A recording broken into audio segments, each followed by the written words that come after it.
Yes, good evening everyone, welcome to the global world. Session को आज हम लोग यहाँ पर स्टार्ट कर रहे हैं। आज के सेशन में हम लोग पर्यावरण अध्ययन को कंप्लीट करेंगे। कुछ इंपॉर्टेंट टर्म्स के बारे में हम लोग देखेंगे, जैसे कि जब भी हम लोग एनसीईआरटी पढ़ते हैं तो कुछ पॉइंट्स हमसे पूछे जाते हैं। थैलोफाइट्स क्या होते हैं, बायोफाइटा क्या होते हैं, स्वपोषी, परपोषी, विषमजीवी, परजीवी, बहुत सारी चीज़ें पूछी जाती है। तो वही सारी चीज़ें आज के सेशन में हम लोग कंप्लीट करने वाले हैं। सो जितने भी स्टूडेंट चैनल पर न्यू हैं, चैनल को सब्सक्राइब कर लीजिए ताकि इसी तरीके से वीडियोज़ के नोटिफिकेशन आपको मिलते रहें। और व्हाट्सएप ग्रुप में जुड़ने के लिए आप मैसेज कर सकते हैं 8770803840, राइट। इस पर व्हाट्सअप करके आप व्हाट्सएप ग्रुप में भी यहाँ पर ऐड हो सकते हैं। आपका ईवीएस का कंप्लीट नोट्स अवेलेबल है। यदि आप ईवीएस के कंप्लीट नोट्स को बाय करना चाहते हैं तो 300 रुपीज़ में आपको एक कंप्लीट नोट्स प्रोवाइड करवा दिया जाता है। सॉफ्ट कॉपी आपको इसका व्हाट्सएप पर मिल जाएगा, ठीक है। इसमें क्या क्या चीज़ें अवेलेबल रहेगी शॉर्ट में हम लोग यहाँ पर देख लेते हैं। इसमें आपका कंप्लीट सिलेबस के अकॉर्डिंग नोट्स रहेगा। जो अभी हम लोग हाइलाइट्स कंप्लीट कर रहे हैं वो सारी चीज़ें इसके अंदर रहेगी। साथ ही इसके अंदर जो है 20 आपके मॉक टेस्ट रहेंगे, पेडागोजिकल सीरीज़ रहेगी, करंट अफेयर्स रहेगा और स्टैटिक जीके रहेगा, और कुछ वन लाइनर सीरीज़ भी रहेगी ताकि शॉर्ट में आप इन सारी चीज़ों को रिवाइज कर पाएँ, राइट।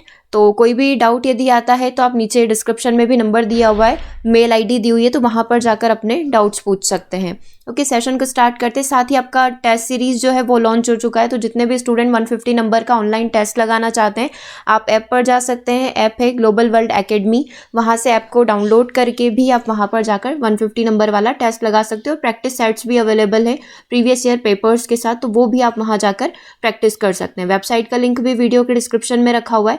सेशन को हम लोग यहाँ पर स्टार्ट करते हैं। सबसे पहले पॉइंट से हम लोग यहाँ पर स्टार्ट करेंगे। प्राकृतिक जो वनस्पति होता है उसको किस तरीके से यहाँ पर क्लासीफाई किया गया है, ठीक है। तो सबसे पहले कुछ पॉइंट्स के बारे में हम लोग डिस्कस कर लेते हैं। इसको 5 अलग अलग तरीके से डिवाइड किया गया है। जल की वातावरण में जल की मात्रा के अनुसार पेड़ पौधों को 5 भागों में बांटा गया है। सबसे पहले जलोद्भिद होते हैं, जिसे हाइड्रोफाइट्स के नाम से जाना जाता है। समोद्भिद होते हैं, मरोद्भिद होते हैं, लवण मृदोद्भिद होते हैं, और साथ में अधिपादप्स होते हैं, ठीक है। तो ये टोटल हमारे 5 प्रकार होते हैं। 1 बाय 1 करके विथ एग्जांपल्स हम लोग सारे ही टाइप को यहाँ पर डिस्कस कर लेते हैं। सबसे पहले हम लोग जलोद्भिद की तरफ चलते हैं। तो नाम से ही समझ में आ रहा है, हाइड्रो का मतलब क्या होता है, पानी। मतलब ऐसे पौधे जो पानी के अंदर रहेंगे वो क्या कहलाएंगे, जलोद्भिद यहाँ पर कहलाएंगे। तो ये पौधे जल में या ऐसी मिट्टी में जो जल से संतृप्त है, सैचुरेटेड है, उस मिट्टी के अंदर पाए जाते हैं। अब इसकी भी 3 कैटेगरी होती है। 3 कैटेगरी कैसे, मतलब पौधे हैं तो सही पानी के अंदर, लेकिन कुछ आधे डूबे हुए हैं, कुछ पूरे डूबे हुए हैं, कुछ कीचड़ में है, लाइक कमल होता है ना। तो इस तरीके से इनकी 3 कैटेगरी होती है। तो वो हम लोग यहाँ पर देख लेते हैं। क्वेश्चन जो आपका बनता है वो एग्जाम्पल से बनता है। निम्नलिखित में से हाइड्रीला कौन सा पौधा है, जलोद्भिद है, मरोद्भिद है, अधिपादप है, समोद्भिद है, राइट। यही क्वेश्चन बनते हैं। हमने मॉक टेस्ट में भी कंप्लीट किए। तो आज हम लोग यही सारे पॉइंट्स कवर कर लेते हैं। जलोद्भिद वो होते हैं जो जल के अंदर पाए जाते हैं। निमग्न का मतलब होता है कि यहाँ पर पूर्ण रूप से जल में डूबे हुए रहना, ठीक है। सबमर्ज प्लांट का मतलब क्या होता है, ऐसे पौधों की पत्तियां पूर्ण रूप से जल में ढकी हुई रहती है। एग्जाम्पल में आप हाइड्रीला ले सकते हैं क्योंकि इसका क्वेश्चन पूछा हुआ है, ठीक है। तो ये काफ़ी इंपॉर्टेंट है। इसका पिक्चर हम लोग देख लेते हैं कि एक्चुअल में ये दिखता कैसा है। हाइड्रीला हो गया, सीरेटोफिलम हो गया, निकामेंड्रा और इलोडिया हो गया, ठीक है। तो क्या क्या नाम आपको यहाँ पर याद रखना है, हाइड्रीला, सीरेटोफिलम याद रखना है, निकामेंड्रा याद रखना है, और इलोडिया आपको यहाँ पर ध्यान रखना है। ये कौन से पौधे हैं जो पूरे तरीके से जल के अंदर डूबे हुए रहेंगे, ठीक है। यहाँ तक क्लियर है। अब आप एक काम करिए, इसका इमेज देख लीजिए। ये हाइड्रीला है, ठीक है। अब ये किस तरीके का दिखता है ये आपको यहाँ पर दिख रहा होगा। ये पूरी तरीके से आपने देखा होगा, इसकी जो ये दिख रही है, ये पूरी ये लंबी लंबी डिज़ाइन जो है, इसकी पत्तियां जो है ये वाली, ये पूरी तरीके से जल के अंदर डूबी हुई रहती है। तो ये कौन सा पौधा है, ये हाइड्रीला है। हाइड्रीला कौन सा पौधा होता है, सबमर्ज प्लांट होता है। ऐसा पौधा जो जल के अंदर पूरी तरीके से डूबा हुआ रहता है, ठीक है। ये क्लियर हो गया। नेक्स्ट पॉइंट की बात करते हैं, तैरने वाले पौधे। इनकी जो पत्तियां हैं वो जल की सतह पर तैरती रहती है, और इसके भी 2 टाइप होते हैं। एक तो स्वतंत्र रूप से तैरते हुए रहना, और एक स्थिर रहना। स्वतंत्र रूप से मतलब वो तैरते हुए चलते हैं, लाइक आपने वॉल्फिया के बारे में पढ़ा था, है ना। सबसे छोटा जो होता है वॉल्फिया होता है। सबसे बड़ा फूल कौन सा होता है, रेफ्लिशिया होता है। प्रीवियस सेशन में ही आप लोगों ने देखा था। सबसे छोटा कौन सा होता है, वॉल्फिया होता है। तो ये क्या है, ये पड़ा रहेगा, ठीक है। ये कुछ इस तरीके से रहता है। आप इसका इमेज भी यहाँ पर देख सकते हैं। ये कुछ इस तरीके से दिखेगा, ठीक है। ये सबसे छोटा फूल इसको बोला जाता है। आप ये देख रहे हैं, ये जो हल्का सा डॉट लगा हुआ है, ये इस वर्ल्ड का, इस दुनिया का सबसे छोटा फूल है, ठीक है। तो ये क्या कहा जाएगा, इसको क्या नाम दिया गया है, वल्फिया नाम दिया गया है। तो ये इसका क्या याद रखना है आपको, ये स्वतंत्र रूप से पानी के साथ साथ, जिधर पानी बह रहा है ये पानी के साथ तैरते रहेंगे, क्योंकि इनकी जो है जड़ें वगैरह कुछ है नहीं, ठीक है, जड़ें मिट्टी में धंसेगी ही नहीं। तो ये वाले पौधे क्या कहलाएंगे, फ्री फ्लोटिंग प्लांट यहाँ पर कहलाएंगे। तो ये वाला स्वतंत्र वाला हो गया। अब स्थिर जो कांस्टेंट है, पानी बह रहा है, पानी बहकर निकल गया, लेकिन ये पौधे अपनी जगह पर बिल्कुल ही स्थिर पड़े हुए हैं। तो ऐसे वाले प्लांट को कौन सा बोला जाता है, ऐसे वाले प्लांट को स्थिर तैरने वाले प्लांट के नाम से जाना जाता है।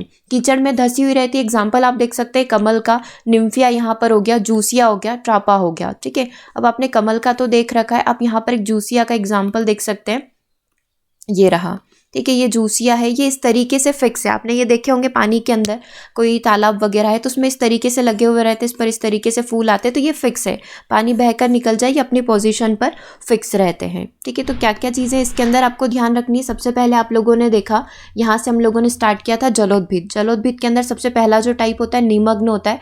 निमग्न का मतलब होता है पूरी तरीके से डूबे हुए रहना। आपने हाइड्रीला को देखा था, पूरा पानी के अंदर वो डूबी हुई थी, ठीक है, वो हाइड्रीला हो गया। दूसरा आपने देखा कि तैरने वाले पौधे, तैरने वाले पौधे में जो पानी के साथ तैरते रहेंगे, जल के ऊपर बिल्कुल तैरते हुए रहेंगे, पोजीशन इनकी चेंज हो सकती है। स्थिर तैरने वाले पौधे मतलब जिनकी जड़ें थोड़ी अंदर तक होगी, कीचड़ में धसी हुई रहेगी, वो स्थिर तैरने वाले पौधे आएंगे, ठीक है। आगे हम लोग बात कर लेते हैं, इसका जो नेक्स्ट टाइप होगा हमारा यहाँ पर थर्ड नंबर का जो टाइप है, जल स्थलीय पादप जिसे कहा जाता है, या कच्छोभिद हम लोग यहाँ पर हेलोफाइट्स जिसको हम लोग बोलते हैं। इन पौधों का नीचे का भाग अधिक जल वाली मृदा में धंसा हुआ रहता है, या प्राय तने का जो निचला भाग जो है छिछले जल में डूबा हुआ रहता है। इन पौधों के तने का ऊपरी भाग व पत्तियां जो है वायु में, मतलब इतना भाग जल के नीचे रहेगा, पानी में रहेगा, और इतना भाग जो है तने और पत्तियां जो होगी वो ऊपर यहाँ पर रह सकती है। इसका हम एग्जाम्पल यहाँ पर देख सकते हैं, परेटेरा जो है इसका यहाँ पर एग्जाम्पल है, ठीक है। तो ये जल स्थलीय पादप यहाँ पर हो गए, या कच्छोभिद या हेलोफाइट्स इसको आप यहाँ पर बोल सकते हैं, जिसका आधा भाग जो है, मोस्ट भाग जो है इसका क्या रहेगा, मिट्टी के अंदर धंसा हुआ रहता है। तो ये पानी वाला ही, लेकिन पूरा पानी में तैरते रहना, पूरा अंदर डूबा हुआ रहना, आधा ऊपर आधा नीचे, इस तरीके से कैटेगराइज करें तो ये कौन सी कैटेगरी में आता है, ये जल स्थलीय पादप की कैटेगरी में यहाँ पर इसको कंसिडर किया जाता है। अब थोड़ा सा रिवाइज कर लेते हैं हम लोग इसको, उसके बाद आगे बढ़ जाएंगे, है ना, क्योंकि ये याद रखना बहुत ज़रूरी है। हमने क्या स्टार्ट किया था, जल के आधार पर वर्गीकरण किया था। अब जो आपका क्वेश्चन बनेगा ना वो कुछ इस तरीके से बनेगा, निम्नलिखित में से इलोडिया जो है वो कौन सी कैटेगरी में आता है, वो निमग्न पौधों के अंदर तैरने वाले पौधों की कैटेगरी में आता है, हेलोफाइट्स के अंदर आता है, या फिर फिक्स्ड फ्लोटिंग प्लांट जो है इसके अंदर आता है, फ्री फ्लोटिंग प्लांट है इसके अंदर आता है, या किसके अंदर आता है। तो ये निमग्न पौधे के अंदर हम लोग इसको कंसीडर करते हैं। सबमर्ज जो प्लांट होता है, जो पूरी तरीके से हाइड्रीला के साथ पानी के अंदर डूबा हुआ रहेगा, जैसे हाइड्रीला पानी के अंदर डूबा हुआ था वैसे इलोडिया भी पानी के अंदर डूबा हुआ रहता है, ठीक है। अब सेकंड कैटेगरी को हम लोग यहाँ पर कंप्लीट करते हैं। सेकंड होता है समोद्भिद पौधे। समोद्भिद पौधे जो लाइक पृथ्वी पर होते हैं वो क्या कहलाएंगे, समोद्भिद यहाँ पर कहलाएंगे। ये पौधे पृथ्वी पर उन स्थानों में मिलते हैं जहाँ औसत मात्रा में जल प्राप्त होता है, मतलब जैसे हमारी जो फसल हो गई वो सारे के सारे किस में आ जाएंगे, हमने बगीचे में पेड़ पौधे देखे तो वो सारे के सारे कौन से समोद्भिद है, क्योंकि वो पृथ्वी पर उग रहे हैं। वहाँ पर न बहुत ही ज़्यादा एकदम से हम लोग बोल सकते हैं कि कीचड़ के अंदर है या पानी के अंदर डूबे हुए हैं। तो ये सारी जो नॉर्मल हमारे पेड़ पौधे होते हैं वो सारे के सारे समोद्भिद पौधे होते हैं, ठीक है। ऐसे पौधे अधिक समय तक जलीय वातावरण में जीवित नहीं रह सकते। आपने देखा है कि बहुत ही ज़्यादा कई समय तक पानी भरा हुआ है तो वो पेड़ ही यहाँ पर सड़ने लग जाता है, जड़ें उसकी गलने लग जाती है। अत्यंत शुष्क वातावरण में भी ये सर्वाइव नहीं कर पाएंगे।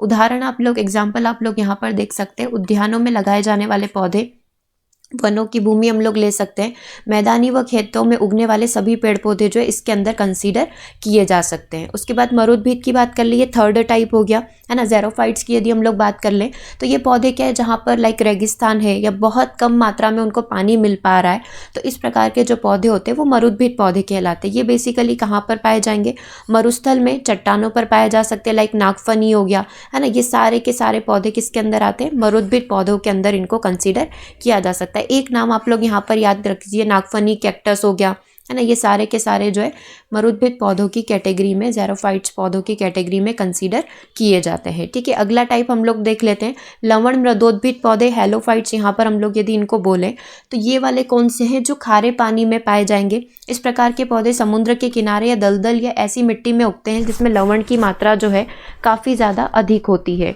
समुद्र तल तथा डेल्टा स्थलों में इस प्रकार के छोटे व नाटे आकार के वृक्षों का पाया जाना ही लवण मृदोद्भिद पौधे कहलाता है, जिसको आप मैंग्रोव के नाम से जानते हैं। आपने मैंग्रोव वनस्पति वाला क्वेश्चन किया था, निम्नलिखित में से जो मैंग्रोव वनस्पति है वो कहाँ पर पाई जाती है। तो आपने देखा था पश्चिम बंगाल सुंदरवन में जो है मैंग्रोव वनस्पति देखने को मिलती है। और ये क्या करती है, इसके क्या क्या फ़ायदे होते हैं। तो बहुत सारे जीव जो है, जो समुद्री जीव है, मैंग्रोव वनस्पति के जो आधी से ज़्यादा पानी के अंदर रहती है, इसके अंदर अपना घर बनाकर रहते हैं।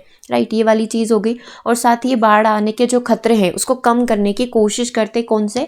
मैंग्रोव वन, क्योंकि ये काफ़ी फैले हुए रहते हैं। तो यहाँ पर आप इसका एग्जाम्पल देख सकते हैं। सॉनरेशिया इसका एक एग्जाम्पल हो गया, राइजोफोरा जो है इसका एग्जाम्पल हो गया, जो सारे के सारे किस कैटेगरी में आते हैं, लवण मृदोद्भिद की कैटेगरी में इनको कंसीडर किया जाता है। ठीक है, चलिए अधिपादप की हम लोग बात कर लेते हैं, एपीफाइट्स की हम लोग बात कर लेते हैं। ये पौधों का वह समूह है जो वृक्षों की शाखाओं पर उगता है। मतलब एक पेड़ है, पेड़ के ऊपर यदि कोई वनस्पति उग रही है तो वो अधिपादप यहाँ पर कहलाएंगे, एपीफाइट्स यहाँ पर कहलाते हैं। वास्तव में ये पराश्रयी नहीं होते, मतलब ये खुद से अपना खुद का इनका नहीं होता है, लेकिन ये वृक्षों पर जीवित रहते हैं। जैसे हम लोग देखते हैं ना परपोषी वाला जो हमने कॉन्सेप्ट देखा था कि अमरबेल एक पेड़ के ऊपर उग रही है तो वो परजीवी हो गई। ठीक है, और जो पौधा या जो वृक्ष है उसको सहायता दे रहा है वो परपोषी हो गया। तो वही तरीके से आप यहाँ पर भी कंसीडर कर सकते हैं। ये पौधों का वह समूह है जो किसी वृक्ष के ऊपर ही उगना स्टार्ट कर देता है। तो जितनी भी आर्किड की कैटेगरी होती है वो इसमें आ जाएगी। लाइक एग्जाम्पल आप लोग यहाँ पर कंसीडर कर सकते हैं फर्न का। ठीक है, जो दूसरों की सहायता से जीवित रहेंगे। ठीक है, तो ये 5 कैटेगरी हो गई जो हमने स्टार्टिंग से पढ़ी थी। जलोद्भिद जो जल में रहेंगे, समोद्भिद जो पृथ्वी पर उगेंगे, मरुद्भिद जो मरुस्थल रेगिस्तान में उगते हैं, लवण मृदोभिद वो होते हैं जो लवण या खारे पानी में उगते हैं, समुद्र के किनारे हो गए, डेल्टा में उगते हैं, और अधिपादप वो होते हैं जो किसी वृक्ष की सहायता से उन्हीं पर उगते हैं। वृक्ष की शाखाओं पर यदि कोई पेड़ या कोई छोटा सा पौधा लग रहा है तो वो अधिपादप की कैटेगरी में आ जाएगा। ठीक है, चलिए यहाँ तक आई थिंक क्लियर होंगे, 5 पॉइंट्स आपके क्लियर होंगे। इसको कुछ और तरीके से भी यदि कैटेगराइज हमें करना हुआ तो 2 और तरीके यहाँ पर हो सकते हैं। ठीक है, अब इसके आकार के आधार पर या इसके लक्षणों के आधार पर आप इसको वर्गीकृत कर सकते हैं। सामान्यतः आकृति की विविधता तथा जनन प्रक्रिया के आधार पर पौधों को 2 कैटेगरी में डिवाइड किया गया है। पुष्प रहित होंगे जिस पर जो हमारे फूल होते हैं वो नहीं उगते हैं, और पुष्पी पौधे फ्लावरिंग प्लांट होते हैं जिस पर फूल उगेंगे। ठीक है, अब इसको कैसे कंसीडर हम लोग कर सकते हैं। लाइक बैक्टीरिया, शैवाल वगैरह के बारे में आप लोगों ने देखा है, कवक के बारे में देखा है, तो वो सारे के सारे क्या उस पर फूल तो नहीं आते हैं। राइट, तो वो कौन से हो जाएंगे, पुष्प रहित हो जाएंगे। और जो नॉर्मल आपने देखा है एप्पल, मैंगो वगैरह जो हो गए, ये आपके पुष्पी पौधे हो गए। तो एग्जाम्पल के थ्रू इसको कर लेते हैं। पुष्प रहित पौधे, इस जाति के पौधों में बीज और फल नहीं आते हैं।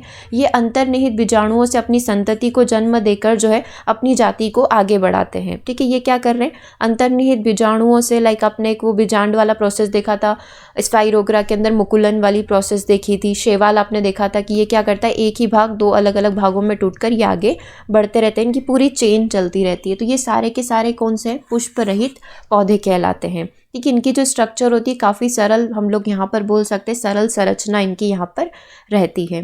ठीक है, तो ये पुष्प रहित हो गए। अब इसकी 6 कैटेगरी होती है। 6 कैटेगरी में सबसे पहले यदि हम लोग बात करें, बैक्टीरिया होता है, सेकंड शैवाल है ना, एल्गी होगा, तीसरा कवक हम लोग बोल सकते हैं, फोर्थ हमारा बायोफ्राइटा होता है। इससे क्वेश्चन बना हुआ है। ये तो कॉमन सी चीज़ें हैं, हर एक स्टूडेंट को आती है, लेकिन यहाँ पर जो थोड़ी टफ चीज़ें हो जाती है वो बायोफ्राइटा है। लाइकेन हम लोग बोलते हैं पर्यावरण सहजीवी होता है जो पर्यावरण प्रदूषण की हमें जानकारी दे देता है। काई अथवा लाइकेन जिसको हम लोग बोलते हैं, शिलावल्वा भी इसको बोल सकते हैं। ठीक है, और टेटिडोफाइटा भी यहाँ पर होता है। ठीक है, तो ये 6 अलग अलग टाइप है, इसको भी हम लोग 1 बाय 1 करके डिस्कस कर लेते हैं। चलिए स्टार्ट करते हैं सबसे पहले पॉइंट से, बैक्टीरिया से हम लोग स्टार्ट करेंगे। बैक्टीरिया जो हो गया, यहाँ पर बैक्टीरियल जो प्लांट्स होंगे, प्लांट्स के कैटेगरी में बेसिकली हमने इसको डाला है अपुष्पी पौधों के अंदर, जिस पर बीज नहीं होगा, जिस पर फल नहीं होगा। ये एक कोशिकीय होते हैं, यूनिसेलुलर होते हैं। अब ये क्या करते हैं, अपनी ही सेल्स को 2 अलग अलग भागों में डिवाइड करके अपने जो एक संतति है उसको आगे बढ़ाएंगे। मतलब इनकी जो चेन है कुछ इस तरीके से चलेगी। एग्जाम्पल आप लोग यहाँ पर देख सकते हैं, साइजोफाइटा जो है इसका एक एग्जाम्पल यहाँ पर हो सकता है। आहार निर्माण तथा ग्रहण करने के आधार पर इनकी भी सब कैटेगरी होती है। तो बैक्टीरिया आपको समझ में आ गया, एक कोशिका को दो अलग अलग भागों में विभाजित करके यहाँ पर इनकी चेन चलती है, इनकी संतानोपन्नति होती है। सेकेंड होता है स्वपोषित, जो फोटोसिंथेसिस प्रोसेस के थ्रू अपना भोजन बनाएंगे, प्रकाश संश्लेषण की जो प्रक्रिया है उसके थ्रू अपना भोजन बनाएंगे, ठीक है। ऑटोट्रॉफिक जिनको बोला जाता है। परपोषित क्या होते हैं, जो दूसरों पर बेस्ड रहेंगे, लाइक मृत जीव हो गए, उन पर बेस्ड होंगे, उनसे अपना भोजन ग्रहण करेंगे, यानी कि दूसरों पर आश्रित होना परपोषित कहलाता है।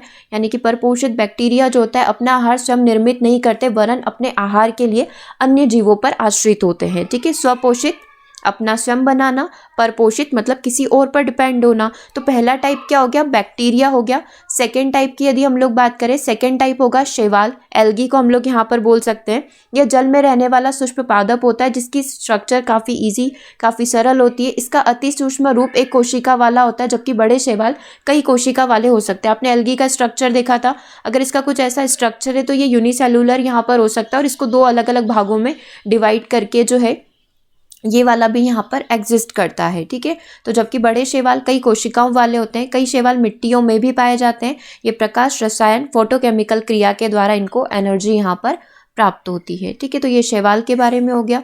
नेक्स्ट पॉइंट हम लोग देख लेते हैं, थर्ड नंबर का पॉइंट हम लोग देख लेते हैं, कवक के बारे में देख लेते हैं। ये पादप प्रकाश संश्लेषण करने में असक्षम होते हैं, मतलब इनके अंदर फोटोसिंथेसिस की प्रोसेस नहीं होती है, मतलब ये अपना भोजन खुद से नहीं बना पाएंगे, तो ये किस पर करेंगे, दूसरे जीवों पर ये आश्रित होते हैं। कुछ कवक यहाँ पर परजीवी होते हैं जो अन्य जीवित जीवों पर अपना आहार प्राप्त कर लेते हैं, और कुछ मृतोपजीवी भी होते हैं जो सड़े गले जो मृत पदार्थ होते हैं उससे अपना जीवन यहाँ पर जो है एक्सेप्ट कर लेते हैं। हम लोग बोल सकते हैं कि उसी पर ये डिपेंडेंसी इनकी रहती है। एग्जाम्पल के तौर पर आप लोग यहाँ पर मशरूम का एग्जाम्पल देख सकते हैं, जो मृतोपजीवी होगा, सड़े गले पदार्थों पर ही ये उगता है। तो ये कुकुरमुत्ता जो हो गया, मशरूम जो हो गया, ये हमारा एग्जाम्पल हो गया कवक के अंदर मृतोपजीवी वाला, ठीक है। सेप्रोफाइट जिसको हम लोग बोल सकते हैं, पैरासाइट भी होते हैं, ठीक है। कुछ दूसरे पर ये आश्रित हो जाएंगे, जो जीवित जीव हैं उन पर यदि ये आश्रित हो गए तो ये परजीवी हो गए, और जो सड़े गले पर आश्रित हो गए वो हमारे मृतोपजीवी यहाँ पर कहलाएंगे, ओके। चलिए अब नेक्स्ट पॉइंट की बात करते हैं। बायोफ्राइटा काफ़ी इंपॉर्टेंट है, जस्ट एक लाइन में यदि इसको आपको याद रखना है तो ये ऐसे हैं जो हमेशा छायादार वृक्ष, जो घने जंगल होते हैं, इस प्रकार के पौधे हमेशा छाया में ही उगते हैं, नम स्थानों पर ही उगते हैं, ठीक है। इसमें आप काई को यहाँ पर रख सकते हैं। तो इस समूह के पौधे अधिकांशतः नम एवं छायादार स्थलों पर पाए जाते हैं, इसके अंदर काई को रखा जा सकता है। ये अधिकांशतः स्थलज होते हैं, यानी कि स्थल पर ही होंगे, परंतु इनकी कुछ प्रजातियाँ जो है जल में भी पाई जाती है। वर्षा ऋतु में अधिक वृद्धि के कारण ये अपना जो है हैबिटेट, यानी कि इनका जो निवास स्थान है या इनका जो आवास स्थल है वो यहाँ पर जो है बदलते रहते हैं, ठीक है। हरी सतह का ये पूरा निर्माण कर लेते हैं। आपने देखा होगा घने जंगल में जो है नीचे आपको जमीन नहीं दिखाई देगी, पूरी हरी घास और इस तरीके से ही दिखाई देगी। तो वो सारे पौधे किस कैटेगरी में आते हैं, बायोफ्राइटा कैटेगरी में उनको यहाँ पर रखा जाता है, जिससे वो प्रकाश संश्लेषण विधि के द्वारा अपना भोजन स्वयं बना लेते हैं। ये असंवहनीय होते हैं। कुछ बायोफ्राइटा मृतोपजीवी भी यहाँ पर हो सकते हैं। तो ये बायोफ्राइटा के बारे में हम लोगों ने देख लिया कि क्या क्या होगा। नम छायादार घने जंगलों में ये पैदा होते हैं, जमीन पर ये रहेंगे, ज़्यादा बड़े वृक्ष नहीं होते हैं, ठीक है। हरी सतह पूरी इनकी ग्रीनरी जो आपने देखी होगी, जहाँ पर भी घने जंगलों में, जहाँ पर बिल्कुल हम लोग बोल सकते हैं धूप नहीं आती है, वहाँ पर जो है ये होते हैं। जिस प्रकार के जो पौधे होंगे उन्हें बायोफ्राइटा की कैटेगरी में यहाँ पर रखा गया है। नेक्स्ट हमारा हो गया लाइकेन, हम लोग जिसको बोलते हैं।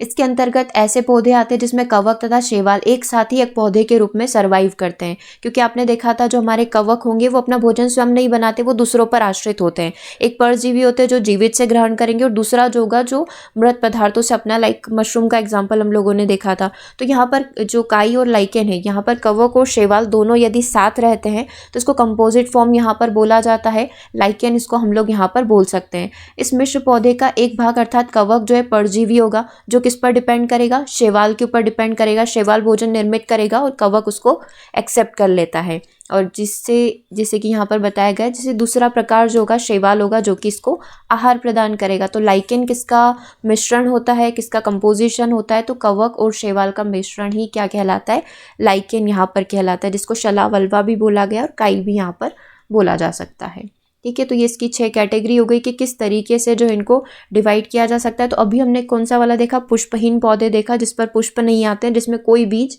नहीं होता है। अब हम लोग यहाँ पर बात कर लेते हैं पुष्पीय पौधे की। इसका एक टाइप और यहाँ पर आप देख सकते हैं टेटिडोफाइटा जो होता है, ये संवहनीय पौधे होते हैं। अब ये संवहनीय पौधे कैसे हो सकते हैं, इसमें आप देखिए, इनमें संतति जनन जो होता है पूर्वोक्त असंवहकी पादपों के समानी एक कोशिका के दो कोशिकाओं में विभक्त होने पर, मतलब इनका जो संतति जन्म होता है वो कैसे होता है, एक कोशिका को दो अलग अलग सेल्स में तोड़ने पर फिर इसके दो अलग अलग सेल्स बन गई, फिर इसकी दो अलग अलग हुई, तो इनकी ये पूरी चेन चलती रहेगी। इसमें आप एग्जाम्पल यहाँ पर देख सकते हैं, फर्न हो गया, होर्स्टेल हो गया, ये सारे के सारे किसके एग्जाम्पल हैं, टेटिडोफाइडा के एग्जाम्पल्स हम लोग इसको यहाँ पर बोल सकते हैं। ठीक है, तो ये पुष्पहीन पौधे कंप्लीट हो गए। अब पुष्पी पौधे की हम लोग यहाँ पर बात करें तो एक आवर्तबीजी पौधा होता है, एक आवर्तबीजी हो गया, और दूसरा यहाँ पर कौन सा होता है, दूसरा हमारा अनावर्तबीजी होता है। ठीक है, आवर्तबीजी मतलब कि जिसमें बीज जो है फल के अंदर सेफ रहते हैं, हमारा कोई भी फल हो गया लाइक एप्पल वगैरह हो गया, तो इसमें बीज जो है इसके अंदर सेफ रहेंगे।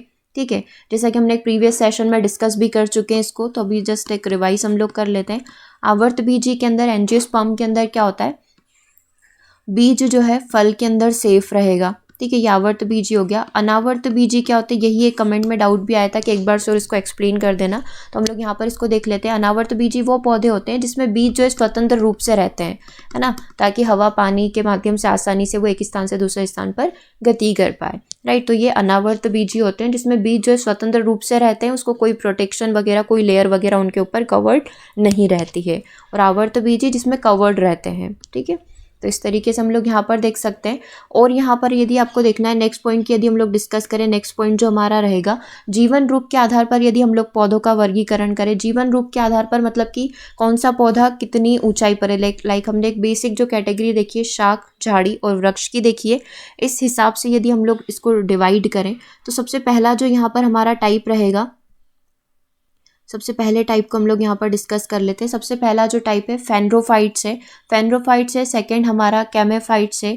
तीसरा वाला जो है हेमिक्रोफाइट्स है, और फोर्थ नंबर का जो है क्राइटोफाइट्स है, और फिफ्थ नंबर का है थेरोफाइट्स। वन बाय वन करके सारी चीज़ों को डिस्कस कर लेते हैं। ये सारे ही टाइप आपने यहाँ पर देख रखे, बस नेम थोड़े से कंफ्यूजिंग हो सकते हैं, तो नेम के साथ सारी चीज़ें हम लोग क्लियर कर लेते हैं। सबसे पहले टाइप पर हम लोग मूव करेंगे। सबसे पहला टाइप देखो फेनड्रोफाइट्स। अभी आप जस्ट इसका एक एग्जांपल देख लो ताकि आपको डायरेक्टली चीज़ें क्लियर हो जाए। आपने इन सभी के बारे में पढ़ा हुआ है, बट इसको जिस तरीके से कैटेगराइज किया हुआ है या इसका जो साइंटिफिक नेम दिया हुआ है वो शायद हमारे लिए न्यू हो सकता है, नया हो सकता है। आपने देखा है सदाबहारी वन या जो पतझड़ वन होते हैं वो सारे के सारे किस कैटेगरी में रखे जाते हैं, फेनड्रोफाइट्स की कैटेगरी में रखे जाते हैं। ये ऊंचे वृक्ष या ऊंची झाड़ियाँ होती है जिसमें सुप्त आंखें यानी कि रेस्टिंग बर्ड्स जो होते हैं काफ़ी ऊंचाई पर होते हैं। मतलब यदि आप इसकी ऊंचाई देखें तो जमीन से या धरातल से 25 से 30 मीटर की ऊंचाई पर होंगे। ऐसे को क्या बोला जाएगा, फेनड्रोफाइट्स बोला जाएगा। एग्जाम्पल आप दे सकते हैं सदाबहारी तथा जो पतझड़ वन है वो सारे के सारे फेनड्रोफाइट्स की कैटेगरी में आएंगे। सेकेंड टाइप देखो कैमेफाइट्स क्या होता है, इसके अंतर्गत सदाबहार छोटी झाड़ियाँ, शाक झाड़ी वृक्ष वाली कैटेगरी आपको समझ में आती है। तो कैमोफाइट्स के अंदर किनको रखा जाएगा, शाखीय जड़ी बूटी वाली जो छोटी छोटी झाड़ियाँ होती है ना, वो सारी की सारी जो हम लोग बोलते हैं इसके अंदर कंसीडर की जाती है। अब ये कितनी ऊंचाई पर होगी, 2.5 मीटर की ऊंचाई बोल सकते हैं, या 3 मीटर, 2.5 से 3 मीटर की ऊंचाई पर जो होते हैं कैमेफाइट्स यहाँ पर कंसीडर किए जाते हैं। फेनड्रोफाइट्स बहुत अधिक ऊंचाई पर। फेनड्रो से आप ऐसा समझ लो, फैन मतलब क्या होता है, पंखा होता है, राइट। पंखा हमसे काफ़ी ऊंचाई पर होता है ना, हम लोग बोलते हैं ना हमारी छत पर होता है। तो फेनड्रो का मतलब समझ लो, फेनड्रो मतलब फैन, फैन मतलब कि काफ़ी ऊंचाई पर। कैमेफाइट्स मतलब कि काफ़ी हम लोग बोल सकते हैं ना, शाख जो होती है उसकी ऊंचाई हम लोग बोल सकते हैं लाइक 2.5 से 3 मीटर की ऊंचाई पर जो होगा, इनकी कलियाँ आंखें पाई जाती हैं, इनके बर्ड्स पाए जाते हैं। तो ये कैमेफाइट्स की कैटेगरी में आ गया। थर्ड टाइप की यदि हम लोग यहाँ पर बात करें, थर्ड टाइप पर हमारा होगा हेमिक्रोफाइटस। हेमिक्रोफाइट्स यहाँ पर क्या होते हैं, इसके अंतर्गत वो पौधे आएंगे जिनकी सुप्त कलिकाएं यानी कि जो बर्ड्स है वो मृदा सतह पर होती है। जस्ट हमारी ये जमीन हो गई, मान लो यहाँ पर देख ले हमारा धरातल है, और इन्होंने क्या करा, ये यहीं से उगना स्टार्ट हो गए, राइट। मतलब कि इनकी जो बर्ड्स होगी, इनकी जो कलिकाएं होगी वो हमको कहाँ पर दिखाई देगी, वो हमको ज़मीन पर ही दिखाई देगी। मतलब ये काफ़ी छोटे होंगे। ठीक है, अब एग्जाम्पल यदि आप देखना चाहेंगे, ये आंशिक रूप से मृदा सतह पर पर्ण ढेर यानी कि जो पत्तियों का ढेर होता है उसी ढेर में या उसी मिट्टी से ये पूरे कवर्ड अप रहते हैं। ठीक है, तो हेमिक्रोफाइट्स इनको बोला जाता है। क्राइटोफाइट्स यहाँ पर क्या होते हैं, क्राइटोफाइट्स वो होते हैं जो पूर्णतः पर्यावरण से, बाह्य पर्यावरण से सुरक्षित रहेंगे, इन द सेंस कि वो बिल्कुल धरातल के नीचे या जो मिट्टी होती है उसमें दबे हुए रहते हैं। तो ये क्या कहलाएंगे, क्राइटोफाइट्स यहाँ पर कहलाते हैं। ठीक है, इस तरीके की पौधों की जड़ों में या कलियाँ जो होती बल्ब के रूप में विकसित होती, यानी कि जो जमीन के अंदर पाए जाते हैं। लाइक आप कंद वगैरह जो देखते हैं, है ना, जो हम लोग देखते हैं ना, शंकु आकार का जो शलजम हो गया, है ना, आलू का कंद हो गया, जड़ हो गया, तो ये सारे के सारे पौधे किस कैटेगरी में रखे गए, क्राइटोफाइट्स की कैटेगरी में रखे गए। लाइक मूंगफली का पौधा जो भी जमीन के अंदर जिसका फल विकसित हो गया, जिसका कंद विकसित हो गया, जिसकी जड़ विकसित हो गई, इन सबको कौन सी कैटेगरी में रखा गया, इन सबको क्राइटोफाइट्स की कैटेगरी में यहाँ पर कंसीडर किया गया है। ठीक है, जैसे कि एग्जाम्पल यहाँ पर आपको दिया हुआ है डहेलिया का। भूतल तथा जल में पाए जाने वाली श्रेणी के पौधों को क्रमशः जियोफाइट्स और डेंड्रोफाइट्स की कैटेगरी में रखा जाता है। तो आपको क्या क्या चीज़ें याद रखनी है यहाँ से। क्राइटोफाइट्स क्या होते हैं, जो बिल्कुल बाह्य पर्यावरण से सुरक्षित, जहाँ पर इनको प्रकाश रोशनी कुछ भी नहीं मिलेगा। ठीक है, ये क्राइटोफाइट्स की कैटेगरी में यहाँ पर आते हैं। एक टाइप और इसका होता है जिसको हम लोग बोलते हैं थेरोफाइट्स। अब थेरोफाइट्स क्या होते हैं, थेरोफाइट्स वो वाले प्लांट्स होते हैं जो हम लोग बोलते हैं पूरे साल भर ये वृद्धि करते रहते हैं। अब ये कैसे वृद्धि करते हैं, बीज टू बीज जो है या सेट टू सेट जिसको हम लोग बोलते हैं, इनका जो जीवन काल होता है, इनका जो लाइफ साइकिल होता है वो सेट टू सेट होता है। मतलब एक पौधे का जन्म हुआ, इसमें जैसे ही बीजों का जन्म हुआ ये पौधा खत्म हो गया, मतलब इसका लाइफ साइकिल यहाँ तक खत्म हो गया। ये बीज जमीन पर गिरे, ये वापस से ग्रो कर गए, जैसे ही इसमें बीजों का जन्म हुआ ये खत्म हो जाएगा, जैसे बीज जमीन पर गिरे वो नया पौधा यहाँ पर विकसित हो जाएगा। तो इनका लाइफ साइकिल ऐसे ही चलता है, सेट टू सेट यहाँ पर चलता है। ठीक है, तो यही है, जैसे अनुकूलित मौसम होता है ये वापस से वहाँ पर ग्रो कर जाते हैं। ठीक है, देखो यहाँ पर अगर आप थ्योरी देखना चाहते हैं तो आप इसके अंदर देख सकते हैं। इसके अंतर्गत वे पौधे आते हैं जिनका जीवन जो है एक मौसम तक ही सीमित रहेगा। इन्हें वार्षिक पादप भी आप लोग यहाँ पर बोल सकते हैं, एनुअल प्लांट भी यहाँ पर बोल सकते हैं। इनका जीवन काल सेट टू सेट होता है, यानी कि बीज से बीज के बीच में होता है। बीज के अंकुरण से पौधा विकसित होगा और पुनः बीज आ जाने पर वो समाप्त हो जाता है। बीज जमीन पर गिर गए और जैसे ही इनको अनुकूलित वातावरण मिला वो वापस से ग्रो कर जाएगा और वो पुनः विकसित हो जाएगा। तो इस प्रकार के पौधे थेरोफाइट्स की कैटेगरी में कंसीडर किए जाते हैं। ओके, चलिए एक काम करते हैं, इन पांचों टाइप को हम लोग एक बार से रिवाइज कर लेते हैं कि कौन कौन से 5 टाइप हमने पढ़े इनके जीवन के आधार पर। सबसे पहला हम लोगों ने पढ़ा था फेनरोफाइट्स। ठीक है, एक बार फेनरोफाइट्स को हम लोग यहाँ पर देख लेते हैं। चलिए फेनरोफाइट्स के बारे में सबसे पहले हम लोग देख लेते हैं फेनरोफाइट्स क्या होता है। फेनरोफाइट्स जो होते हैं, हमने देखा था फेनरोफाइट्स मतलब फैन काफ़ी ऊंचाई पर होता है। मतलब इस प्रकार के जो पौधे हैं 25 से 30 मीटर की ऊंचाई पर पाए जाएंगे। एग्जाम्पल के तौर पर आप सदाबहार वन और पतझड़ वन को ले सकते हैं। ठीक है, दूसरा जो होता है हमारा कैमोफाइट्स होता है। कैमोफाइट्स में हम लोगों ने देखा था कि ये शाखीय झाड़ियाँ होती है ना, झाड़ियाँ जो 2.5 से 3 मीटर की ऊंचाई पर पाई जाएगी। ठीक है, तीसरा हमने देखा था हेमिक्रोफाइट्स। राइट, हेमिक्रोफाइट्स क्या होता है, हेमिक्रोफाइट्स वो होते हैं जो सतह पर पाए जाते हैं, बिल्कुल सतह पर ही इनके बर्ड्स वगैरह आ जाएंगे, इनकी कलियां वगैरह जो आ जाएगी वो सतह पर ही आ जाएगी, है ना। बेसिकली इनके ऊपर मिट्टियाँ या पत्तियों का ढेर पड़ा हुआ रहता है, जस्ट ये सतह पर ही उगना स्टार्ट कर देते हैं, हेमिक्रोफाइट्स की कैटेगरी में आते हैं। फोर्थ होता है हमारा क्राइटोफाइट्स।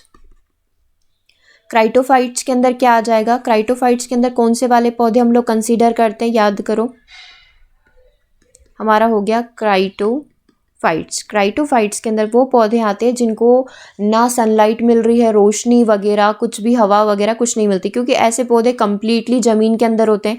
हेमिट्रोफाइट्स कौन से होते हैं, जो सतह के ऊपर होते हैं, जस्ट सतह पर होते हैं। ठीक है, और क्राइटोफाइट्स क्या होते हैं, जो ज़मीन के अंदर होंगे, है ना। तो ये वाले पौधे क्राइटोफाइट्स कहलाते हैं। लास्ट जो हम लोगों ने टाइप पढ़ा था थेरोफाइट्स पढ़ा था। थेरोफाइट्स क्या होता है, थेरोफाइट्स जो होता है सीड टू सीड होते हैं। जैसे ही एक पौधे को बीज लग गए वो पौधा वहीं ख़त्म हो जाएगा, जो बीज ज़मीन पर गिरे हैं उससे वापस से नया पौधा यहाँ पर अनुकूलित वातावरण में ग्रो कर जाएगा। तो इस प्रकार के पौधे जो हैं थेरोफाइट्स की कैटेगरी में आते हैं। एक तरीके से और पौधों को यहाँ पर डिवाइड किया गया है प्राकृतिक वनस्पति के आधार पर। वन या जंगल समुदाय, लाइक वन में लगने वाले पौधे, घास समुदाय यानी प्रायरी के मैदान आप लोगों ने पढ़ा है। ठीक है, और तीसरा होता है मरुस्थलीय वनस्पतियाँ। तो बिल्कुल आसानी से आप इसको देख सकते हैं।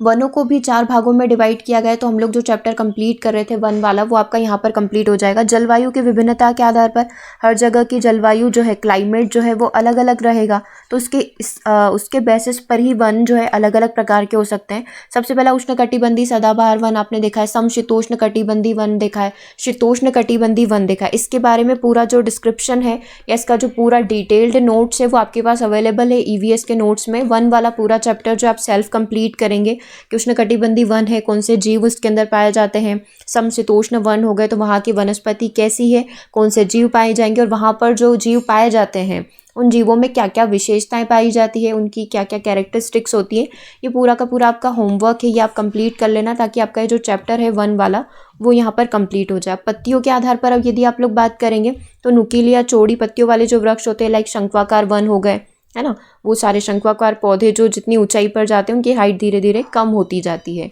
ठीक है, इस तरीके से जो पेड़ होते हैं हमारे। तीसरा हरितिमा वाले, हरितिमा मतलब कि पतझड़ वन हो गए, सारे पत्ते झड़ गए, और सदाबहार वाले वृक्ष हो गए। वृक्षों की लकड़ी के आधार पर यदि डिवाइड करें तो मुलायम या कड़ी लकड़ी वाले जो वृक्ष होते हैं वो लाइक साल वगैरह के जो वृक्ष हो गए, वो वृक्षों के आधार पर भी इसको कैटेगराइज किया जा सकता है। किसको? वनों को। घास मैदान की यदि बात करें तो निम्न अक्षांशों पर जो पाए जाएंगे वो सवाना यहाँ पर कहलाते हैं। मध्य अक्षांश में जो पाए जाएंगे उनको प्रायरी घास के मैदान बोला जाता है। आर्द्र और कम विकसित जल प्रवाह क्षेत्रों में घास की भूमि को बांगर या मीडो कहा जाता है। जहाँ पर जो बिल्कुल हम लोग बोल सकते हैं ना, बहुत ही कम आर्द्रता जहाँ पर है, ह्यूमिडिटी जहाँ पर सबसे कम है, उसको हम लोग क्या बोलते हैं? मीडो बोलते हैं। तो 3 नेम आपको यहाँ पर याद रखने हैं। निम्न अक्षांशों पर जो पाए जाएंगे वो सवाना के मैदान, सवाना घास के मैदान। बीट में यहाँ पर मिड में जो पाए जाएंगे वो प्रायरी मैदान कहलाएंगे, है ना, प्रायरी कहलाएंगे। और जहाँ पर आर्द्रता बहुत कम है, जहाँ पर जल बहुत ही कम है, उसे हम लोग क्या बोलते हैं? बांगर या मीडो उसको यहाँ पर बोला जा सकता है। अधिकांशतः घासों की जड़ें काफ़ी ज़्यादा छोटी होती है, जिसके लिए वे लंबी शुष्कता के शिकार बन जाते हैं, यानी कि वो ज़्यादा हम लोग बोल सकते हैं कि ग्रोथ नहीं कर पाते हैं। ठीक है, ज़्यादा सर्वाइव नहीं कर पाएंगे, क्योंकि अगर वो शुष्क वातावरण में है तो वो ज़्यादा बड़े नहीं हो पाते, इसीलिए ये वृक्ष नहीं बन पाते, सिर्फ घास समुदाय ही बनकर रह गया है। ठीक है, तो वन का सेकेंड टाइप यहाँ पर क्या हो गया? घास समुदाय। तीसरा जो टाइप होता है मरुस्थलीय वनस्पतियाँ होती है। मरुस्थलीय वनस्पतियों की यदि बात करें, मरुस्थलीय वनस्पतियों को पौधे जीवन के आधार पर 2 कोटि में डिवाइड किया गया, मतलब 2 तरीके से इसको कैटेगराइज किया गया है। एक सहारा होता है जहाँ पर बिल्कुल भी जल नहीं है। सहारा आपने देखा है, सहारा मरुस्थल, बिल्कुल भी पानी वहाँ पर नहीं होगा, है ना। तो यहाँ पर क्या है? बिल्कुल वनस्पति न के बराबर आपको मिलेगी, या वनस्पति मिलेगी तो वो इसी प्रकार से मिलेगी। ठीक है, तो सबसे पहला हमारा टाइप हो गया सहारा। दूसरा जो हमारा टाइप होता है ध्रुवीय प्रदेशों में। अब ध्रुवीय प्रदेशों में आपने देखा होगा कि वहाँ का जो क्लाइमेट हो गया या वहाँ का जो एटमॉस्फेयर हो गया वो काफ़ी बर्फ़ से ढका हुआ रहता है, हिमाच्छेद रहता है। तो वहाँ की वनस्पति उसी के अकॉर्डिंग होगी कि वहाँ के जितने भी वृक्ष वगैरह हो गई या जितनी भी वनस्पति हो गई वो पूरी तरीके से बर्फ़ से ढकी हुई रहती है।